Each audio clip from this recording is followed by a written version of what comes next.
Paul, are you happy with the point today? Yeah, I think we've got to be. You know, felt over the 90 minutes we were probably slightly better team, creating more chances. But when you look at the form they're in, they've got a lot of good players. You know, and to pick up a point and keep this little money run going, especially with a clean sheet, is pleasing.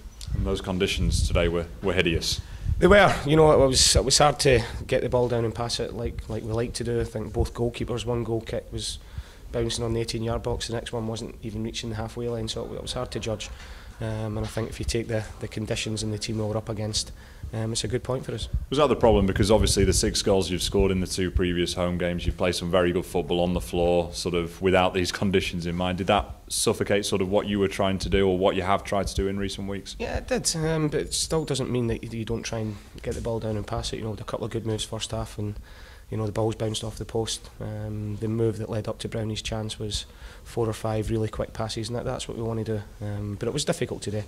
You know, and we've got to be pleased with the players. Possibly 5-6 weeks ago, that's a game we would have lost. You know, but we've dug in and we've kept a clean sheet and got the point. I don't think either keeper really had too much to do, did they? But Chris Brown obviously had that great chance in the second half. As a former striker yourself, I suppose it was difficult because he was at full stretch, but it was one where you were expecting him to maybe put it in the back of the net. But I've been in the positions myself. You know, it's a great ball across with Billy, but it's got a lot of pace in it, and Brownie's overstretching, you know, and just trying to get any sort of contact on it, and on another day it goes in.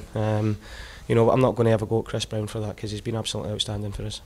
When they bring on the likes of Dean Whitehead, Danny Graham as well, it shows what you're up against in Middlesbrough today, and they never really got into their groove either, did they? No, I thought that defensively we were really sound right throughout the team, you know, and they've got players in Carriol, Ledesma, you know, the 2 that you've brought on. They're good players, you know, at this level, top players at this level, and we kept our chances down to a premium, which is really pleasing moving forward, because as much as we want to play, I want the players to show a desire to grind out results when we have to, and we've done that today.